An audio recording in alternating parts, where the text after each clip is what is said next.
क्या आप जानते हैं कि पाकिस्तान में 2.5 करोड़ बच्चे तालीम हासिल करने से महरूम हैं, या यूँ कहें कि वो स्कूल नहीं जाते।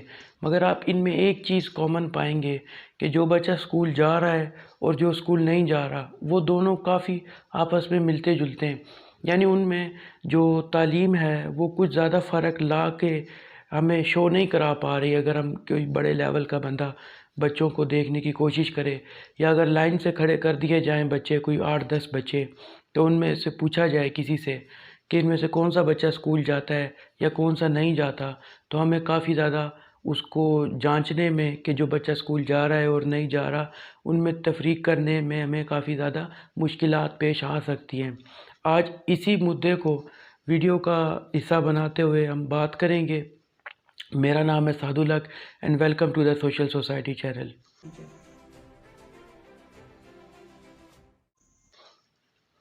दोस्तों, पाकिस्तान का जो इंडेक्स है, एजुकेशन इंडेक्स है, वो 121वें नंबर पर आता है तालीम के हवाले से। कि हमारी तालीम जो है, दुनिया में तकरीबन 180 मुल्क है जिसमें 121वें नंबर पर हम आ रहे हैं। जो कि आप खुद अब पहचान गए होंगे, जान गए होंगे कि ये कोई ज़्यादा अच्छी चीज़ नहीं है या ज़्यादा अच्छा स्कोरिंग हमने नहीं दिखाई जैसे बाकी शोबों में हमारा हाल है।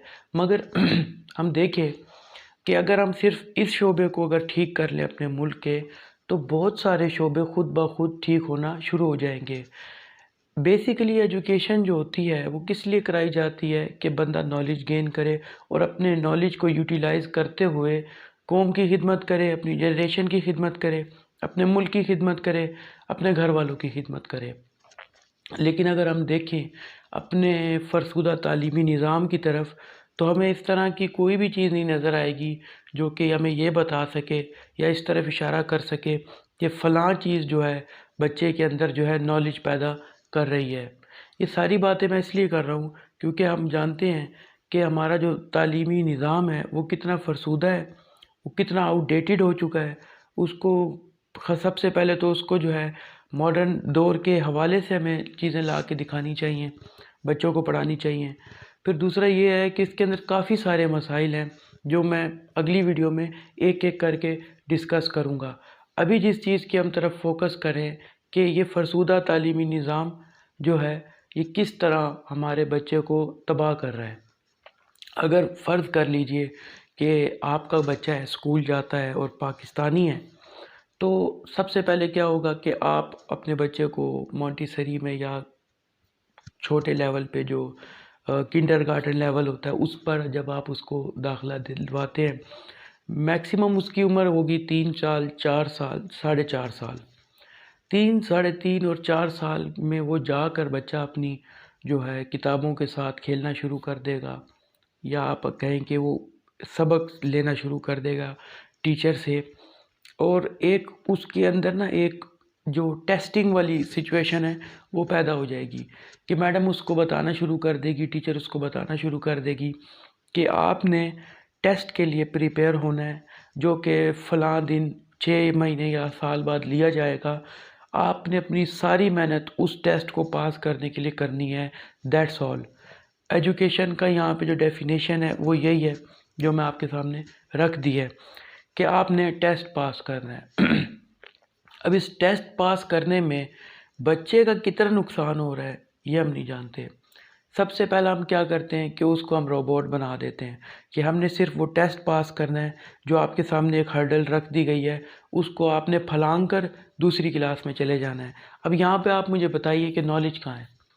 नॉलेज तो कहीं भी नहीं है। बच्चे को मैडमें रटवा रही हैं, धड़ाधड़ लेसन रट लो, ये पढ़ लो, ये सवाल आएगा, इसमें से तैयारी कर लो, क्वेश्चन का इतना सा जो है आपने आंसर में लिखना है, उसके आगे आंसर शुरू करना है।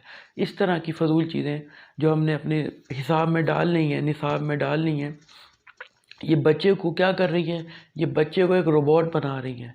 रोबोट भी उस किस्म का जिसका दुनिया दुनिया जिसके ज़रूरत नहीं है। यानी यहाँ से एक चीज़ उठा के वहाँ रख दो, या फ़लाँ काम करो, बेल बजी है तो कुंडी खोलो दरवाज़े की, कूड़ा फेंको। ये चीज़ें अगर हमने हम अपने बच्चे को सिखानी है, तो ये तो एक अनपढ़ बच्चा भी कर रहा है जो स्कूल में नहीं जा रहा। यहाँ पर मकसद ये है करने का कि जब बच्चा इस लेवल पे चला जाता है कि वो छोटी क्लास में ही उसके माइंड में ये चीज़ बिठा दी जाती है कि मैंने ये टेस्ट पास करना है, नहीं तो मैडम मुझे मारेगी, मैंने ये होमवर्क करना है, नहीं तो मैडम मुझे मारेगी, या ये जो सारा मैं पढ़ रहा हूँ ये मैंने इसलिए पढ़ना है कि मैंने अगली क्लास में जाना है। ये तो तालीम का कोई मकसद ही नहीं होना चाहिए कि मैंने टेस्ट पास करना है और अगली क्लास में चले जाना है। अब यहाँ पर दो चीज़ें हो रही हैं, एक आप क्या कर रहे हैं, बच्चे की क्रिएटिविटी जो उसकी खुद तख्लीक है, खुद जो अपनी दुनिया में एक मुनफरिद तख्लीक लेकर आया है, जिसके तहत उसने ज़िंदगी गुजारनी है, जो उसको खुदा की तरफ से बख्शी गई है, आप उसकी वो तख्लीक सल्ब कर रहे हैं। आप उसको एक ऐसा निज़ाम में लेके आ रहे हैं कि आपने टेस्ट पास कर रहे हैं और अगली क्लास में जाना है। उसके लिए तो तख्लीक की ज़रूरत ही नहीं होती, उसके लिए तो रट्टे की ज़रूरत होती है, जो कि हम कर रहे हैं ऑलरेडी। और दूसरा हम क्या करते हैं बच्चे के साथ, बच्चे को जो है ज़हनी तौर पर मफलूज इतना बना देते हैं कि वो अपनी जो सोचने की सलाहियत है या कुछ समझने की सलाहियत है उसको खो देता है। यानी कि उसे सिर्फ ये करना है कि किताब खोलनी है, उसमें ये नहीं देखना कि बात क्या लिखी है, डिस्कशन किस चीज़ की हो रही है, ये बुक हिस्ट्री की है, इंग्लिश की है, उर्दू की है, किस चीज़ की है।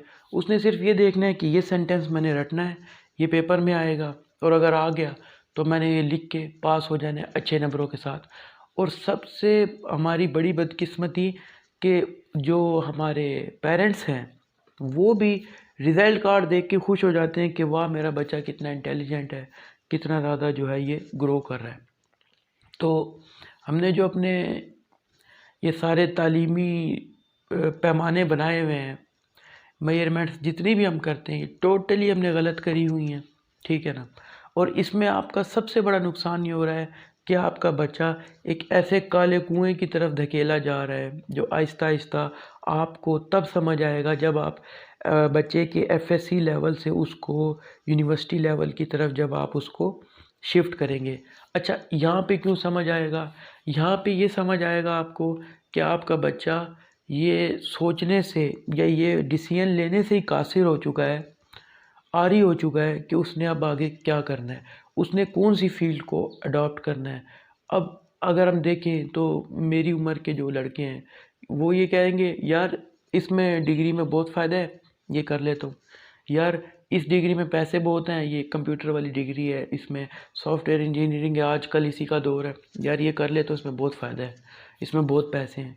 मकसद यूँ तो नहीं होता, मकसद तो आपके अंदर से निकल के आएगा जो आपको बताएगा कि मैं दुनिया में किस लिए आया हूँ, मैं करने क्या आया हूँ दुनिया में। अगर कोई कहता है कि मैं सॉइल साइंसेस पढ़ने आया हूँ, मुझे एग्रीकल्चर में इन ज़मीनों में बहुत ज़्यादा जो है चार्मिंग नज़र आती है, तो मुझे ये करना चाहिए। हालांकि अगर देखें तो पाकिस्तान लेवल पे हमारा क्या हाल है एग्रीकल्चर में, लेकिन वो बच्चा नहीं रुकेगा, उसने वही करना है जो उसने सोचा हुआ है शुरू से। अच्छा, अब हम अगर देखें तो ये जो नासूर है, इसको मैं नासूर कहूँगा कि नॉलेज के नाम पर हमें जो है रोबोट बनाया जा रहा है और एक अजीब सा एक मखलूक खड़ी कर दी गई है बच्चों के नाम पर, और आगे भी वो अब चलती हुई आ रही है कि अब वो किस तरफ जा रहा है। चलें मान लेते हैं कि उसने डिग्री भी कर ली, अब वो जॉब की तलाश में है। तो दो चीज़ें, मेन मकसद ये है कि जी उसने जॉब करनी है, ठीक है, इसलिए पढ़ रहा है, इसलिए उसने बीएस की डिग्री की है या एमएस की डिग्री की है, इसलिए वो पढ़ रहा है। या फिर जो है ना वो उसको खुद नहीं पता कि वो क्यों पढ़ रहा है, उसने तो बस ये देखा था बचपन से कि मैंने एक क्लास से दूसरी क्लास में शिफ्ट होना है, फिर उससे दूसरी क्लास में शिफ्ट होना है। अब तो एजुकेशन ही कंप्लीट हो गई, अब मैं क्या करूं, अब कुछ समझ नहीं आ रही। तो ये जो हमारा बिल्कुल जो हमारा बेसिक लेवल है, मॉन्टेसरी, किंडरगार्टन या इवन के 1 क्लास, अगर आप अपने बच्चे को 1 क्लास में दाखिल करा रहे हैं तो इवन के उसमें हमें यही देखने को मिलेगा।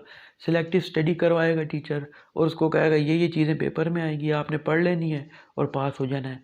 इवन के जो बोर्ड के पेपर हैं उनका भी पता होता है बच्चों को, पास पेपर्स की तैयारी की जा रही है कि जी पिछले 5 साल में कौन से सवाल आए हैं, वही अब आ जाएंगे, हम उनको उनका टेस्ट दे के उनको तैयार करके पास होके अगली क्लास में चले जाएंगे।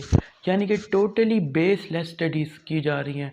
और इवन के जो फ़र्ज़ कीजिए हम चले रटा बच्चा लगा रहा है, रटा भी जो लगा रहा है वो भी आउटडेटेड स्टडीज़ का रटा लगा रहा है।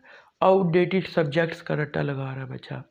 कुछ नहीं पता उसको हम जो है प्रैक्टिकल लाइफ में, रियल लाइफ में कहाँ यूज़ करने वाले हैं, ठीक है।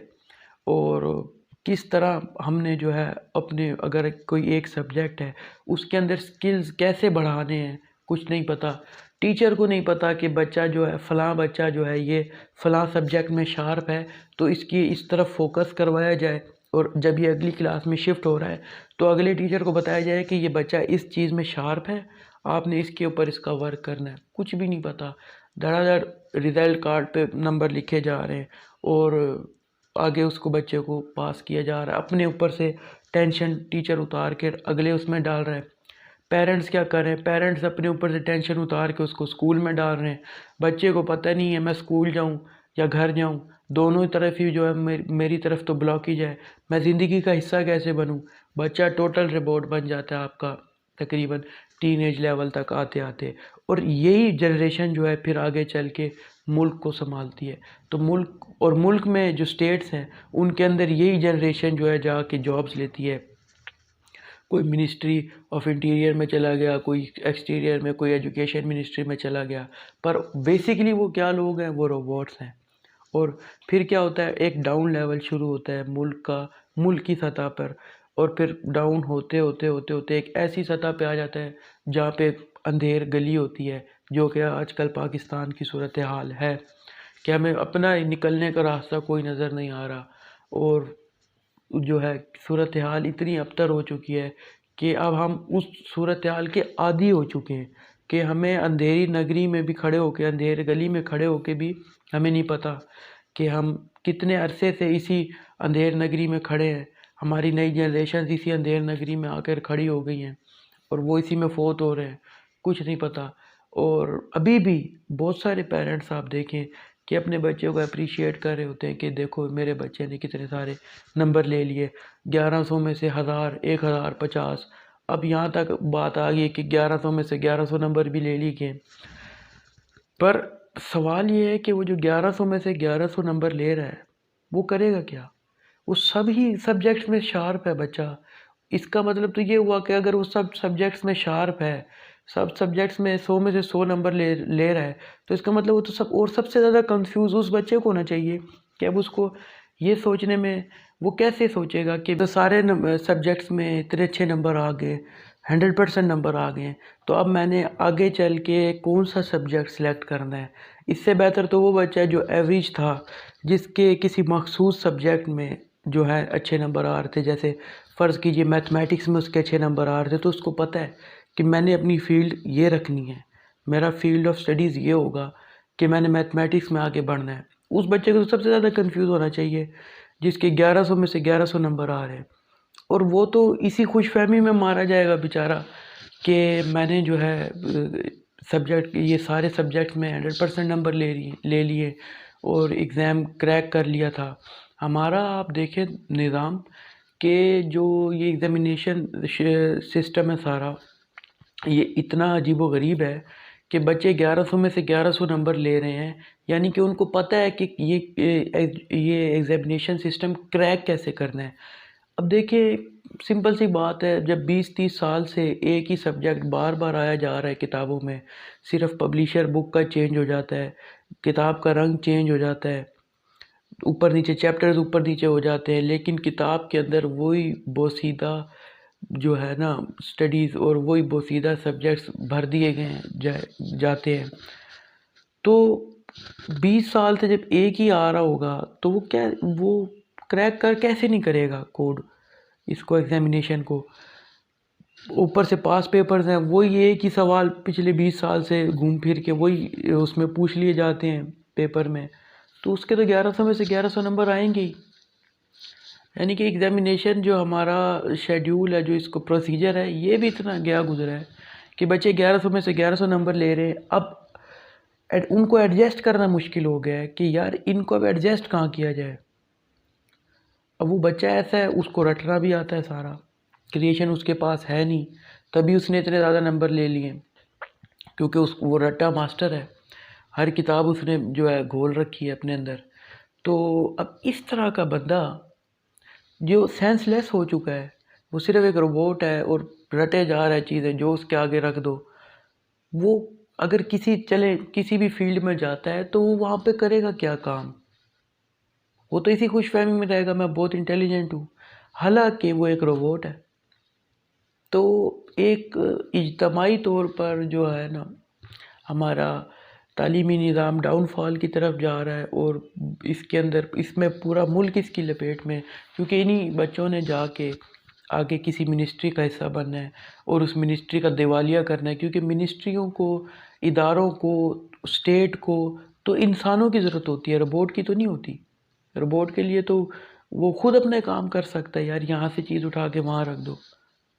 कंप्यूटर हमारे एप्लीकेशन, हमारी फाइल्स को रटने के लिए है, तो उस इंसान की क्या ज़रूरत है? वो क्या करेगा? वो इदारा तबाह करेगा या स्टेट तबाह करेगा? तो वीडियो लंबी हो रही है, अगली वीडियो में मैं डिस्कस करूँगा कि एजुकेशन के ये वो कौन से पॉइंट्स हैं जो एजुकेशन का दिवालिया निकाल रहे हैं, और हमारा जो पूरा एजुकेशन सिस्टम है उसकी तबाही में मुलविस है।